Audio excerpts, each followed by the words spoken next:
அதிசயத்தக்க பேரழிவாக கோட்டாபய பாகம் 2 உருவெடுக்கலாம். மீண்டும் போராட்டத்தில் சிக்கப்போகும் இலங்கை. ராஜபக்ஷ மகன்களால் அளிக்கப்பட்ட கோட்டாபய காலம் கடந்து வெளிவரும் தகவல். அரசு ஊழியர்களுக்கு வெளியான மகிழ்ச்சி செய்தி. சம்மினி மர்மத்தை உடைக்க தயாராகும் சோமரத்ன, அச்சத்தில் அலரும் சரத் வீரசேகர. இந்தியாவுக்காக தரவு பாதுகாப்பு சட்டம் நீக்கப்படுமா? விமல் வீரவன்ச வெளியிட்ட அதிரடி தகவல். போலீஸ் அதிகாரிக்கு ஹெகல் பத்திர பத்மி விடுத்த கொலை மிரட்டல். சம்மணியில் ஆரம்பமானது ஸ்கேன் பரிசோதனை.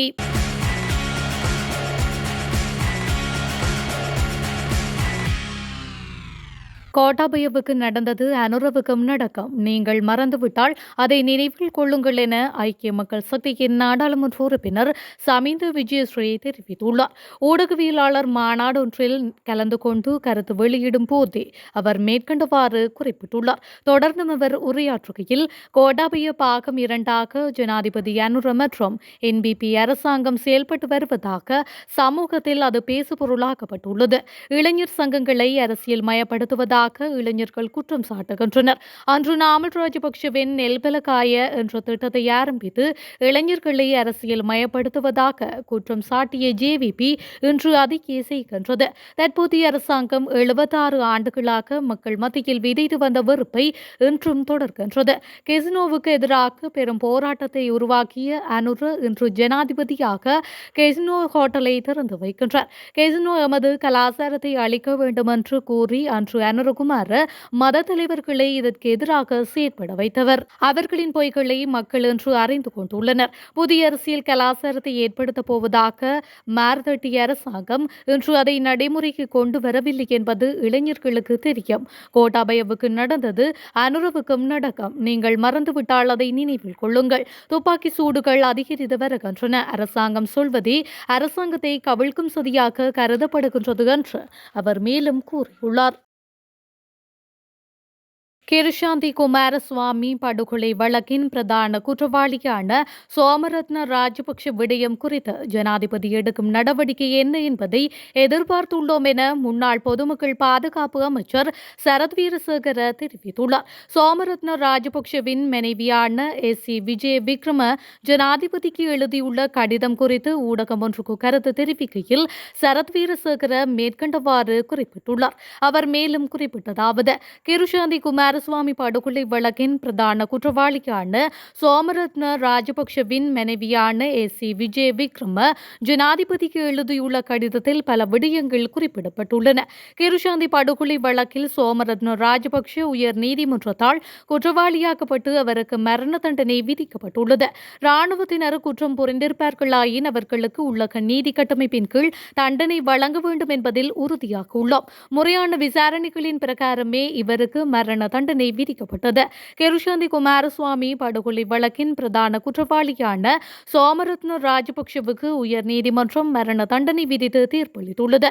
இவ்விவகாரத்தை ஜனாதிபதி ஆணைக்குழு நியமித்து விசாரணை செய்வது சிக்கல் நிலையை ஏற்படுத்தும். இந்த விவகாரத்தை சர்வதேச விசாரணைக்கு கொண்டு சென்று சாட்சியம் அளிக்க சோமரத்ன ராஜபக்ஷ தயாராக உள்ளதாக அவரது மனைவி குறிப்பிட்டுள்ளதாக கடிதத்தில் குறிப்பிடப்பட்டுள்ளது. சர்வதேச விசாரணைக்கு செல்வதற்கு முன்னர் உள்ளக நீதி கட்டமைப்பினூடாக நடவடிக்கைகளை மேற்கொள்ளலாம். ஐக்கிய நாடுகள் மனித உரிமைகள் பேரவையின் கூட்டத்தொடர் நடைபெறவுள்ள நிலையில் இவ்வாறான குற்றச்சாட்டுகள் முன்வைக்கப்படுகின்றது. சோமரத்ன ராஜபக்ஷவின் மனைவி அனுப்பி வைத்த கடிதம் தொடர்பில் ஜனாதிபதி எடுக்கும் நடவடிக்கைகள் என்ன என்பதை எதிர்பார்த்துள்ளோம் என சரத் வீரசேகர மேலும் தெரிவித்துள்ளார். கோட்டாபய ராஜபக்ஷ ஆட்சிக்கு வந்து நாட்டுக்கு நல்லது செய்ய முயற்சித்தார். ஆனால் அவர் குடும்பத்தினரால், குறிப்பாக ராஜபக்ஷ மகன்களால் அளிக்கப்பட்டு விட்டார் என சர்வஜன பலய தலைவர் மற்றும் நாடாளுமன்ற உறுப்பினரான தெலுது ஜெயவீர தெரிவித்துள்ளார். கம்பகா மாவட்டத்தின் மேரிகம தொகுதியில் உள்ள ஹாபிடிகம பிரிவில் சர்வஜன சபையை அமைக்கும் நிகழ்வில் கலந்து கொண்டு உரையாற்றிய போது நாடாளுமன்ற உறுப்பினர் தெலுது ஜெயவீர இவ்வாறு கூறினார். அவர் மேலும் தெரிவித்ததாவது, நான் குடும்ப அரசியலுக்கு எதிரானவன் என்பதால் கோட்டாபய ராஜபக்ஷவை ராஜபக்ஷ குடும்பத்திலிருந்து தேர்ந்தெடுத்து ஆட்சிக்கு கொண்டு வர முயற்சித்தேன். ஜேவிபி போல எல்லாவற்றுக்கும் எதிர்ப்பு தெரிவிக்கும் அரசியலில் நாம் ஈடுபட மாட்டோம் என்று கூறினோம். குறிப்பாக கடந்த கால அரசியலில் இருந்த குடும்ப அரசியலுக்கு எதிராக நின்றவன் நான். ஊழலுக்கு எதிராக நின்றவன். தந்தையிடமிருந்து மகனுக்கு அரசியல் செல்வதை எதிர்த்தவன். அதற்காகவே எனது முழு பலத்துடன் தொடர்ந்தும் போராடியவன். உண்மையில் கோட்டாபய தனது எளிய வீட்டிலிருந்து பாதுகாப்பு வீரர்களை அகற்றி அலுவலகங்களில் புகைப்படங்களை அகற்றி மற்றவர்கள் பொய்யாக செய்தவற்றை உண்மையாக செய்ய முயற்சித்தார். கோட்டாபய ராஜபக்ஷ உண்மையாகவே சரியான விஷயங்களை செய்ய முயன்றார். ஆனால் அவர் தனது குடும்பத்தினரால், குறிப்பாக ராஜபக்ஷ மகன்களால் அழிக்கப்பட்டுவிட்டார் என்றும் அவர் மேலும் தெரிவித்துள்ளார். வெளிநாட்டில் தலைமறைவாகியுள்ள பாதாள உலக கும்பல் தலைவர் கேகல் பத்ரபத்மி மேற்கு வடக்கு குற்றப்பிரிவின் தலைமை ஆய்வாளர் லிண்டன் டி சில்வாவுக்கு தொலைபேசி மூலம் கொலை மிரட்டல் விடுத்துள்ளதாக தெரிவிக்கப்படுகின்றது. கேகல் பத்ரபத்மிவின் நெருங்கிய கூட்டாளியான கம்பகாவைச் சேர்ந்த பஸ்தேவா என்பவர் கைது செய்யப்பட்டதற்கு எதிர்ப்பு தெரிவித்து இந்த மிரட்டலை விடுத்துள்ளதாக கூறப்படுகின்றது. சம்மணி பகுதியில் தற்போது அகழ்வு பணிகள் முன்னெடுக்கப்பட்டு வர 2 மனித புதைக்குழிக்கும் மேலதிகமாக அப்பகுதியில் வேறு மனித புதைக்குழிகளும் காணப்படுகின்றனவா என்பதை கண்டறியும் நோக்குடன் ஸ்கேன் நடவடிக்கைகள் இன்றைய தினம் முன்னெடுக்கப்பட்டுள்ளது. ஜிபிஆர் ஸ்கேனர் மூலம் பரந்துபட்ட ஸ்கேன் நடவடிக்கைகளை முன்னெடுக்க பாதுகாப்பு அமைச்சின் அனுமதிகள் கிடைக்கப்பெறவில்லை. இந்த நிலையில் ஸ்ரீ ஜெயவர்த்தனபுர பல்கலைக்கழகத்தில் உள்ள ஸ்கேனர் கருவியை யாழ் பல்கலைக்கழகம் ஊடாக பெற்று அதனை பயன்படுத்த நடவடிக்கை எடுக்கப்பட்டது. அந்த நடவடிக்கையை அடுத்து இன்றைய தினம் குறித்த ஸ்கேனரை பயன்படுத்தி ஆய்வு நடவடிக்கைகள் முன்னெடுக்கப்பட்டது. இந்தியாவுக்கு வழங்கப்பட்டிருக்கும் டிஜிட்டல் அடையாள அட்டையை செயல்படுத்துவதற்கு இலங்கையின் தரவு பாதுகாப்பு சட்டத்தில் உள்ள சில சரத்துக்கள் முட்டுக்கட்டையாக இருப்பதால் 1 மாதத்தில் திருத்த சட்டம் மூலம் கொண்டுவரப்படும் என சுதந்திர முன்னணியின் தலைவர் பிமல் வீரவன்ச தெரிவித்துள்ளார். தேசிய சுதந்திர முன்னணி தலைமையகத்தில் நடைபெற்ற ஊடகவியலாளர் மாநாட்டில் உரையாற்றும் போதே அவர் மேற்கண்டவாறு குறிப்பிட்டுள்ளார். அவர் மேலும் தெரிவிக்கையில், நாடாளுமன்றத்தில் இருக்கும் அனைவரும் இது தொடர்பில் தெரிந்து கொள்ளவும், எமது எதிர்க்கட்சிகளும் குறித்த சட்ட மூலத்திற்கு எவ்வித கோட்பாடுகளும் இல்லாமல் கையை உயர்த்தக்கூடும். நாங்கள் இப்போதே எச்சரிக்கை விடுக்கின்றோம். இந்தியாவுக்காக திருத்தப்படும் இலங்கையின் தரவு பாதுகாப்பு சட்டத்தை முடிந்தால் எதிர்க்குமாறும் கேட்டுக்கொள்கின்றோம். அதோடு அரசாங்கத்தில் உள்ள ஒருவருக்காவது முதுகெலும்பு இருந்தால் டிஜிட்டல் அடையாள அட்டைக்கு எதிர்ப்பு தெரிவிக்கவும்.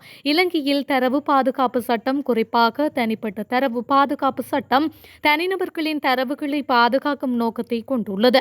2022ஆம் ஆண்டு 9ஆம் இலக்க தனிப்பட்ட தரவு பாதுகாப்பு சட்டம் தனிப்பட்ட தரவுகளை பாதுகாப்பதற்கான சட்ட கட்டமைப்பை வழங்குகின்றது. இந்த சட்டம் டிஜிட்டல் பொருளாதாரத்தை மேம்படுத்துவதை நோக்கமாக கொண்டுள்ளதுடன் அபிவிருத்தி அடைந்த நாடுகளில் உள்ள சட்டங்கள் மற்றும் ஒழுங்குமுறைகளை கருத்தில் கொண்டு வடிவமைக்கப்பட்டுள்ளது என்று அவர் குறிப்பிட்டுள்ளார். அரசு ஊழியர்களுக்கு புதிய வீடு கட்ட அல்லது வீடுகளை புதுப்பிக்க நிதிக்கடன்கள் வழங்கப்படும் என அமைச்சர் வசந்த் சமரசிங்க தெரிவித்துள்ளார். மேலும் இலங்கையில் வீட்டு வசதி பிரச்சினையை அடுத்த 5 முதல் 10 ஆண்டுகளுக்குள் தீர்க்க அரசாங்கம் முயற்சித்து வருவதாகவும் அமைச்சர் குறிப்பிட்டுள்ளார்.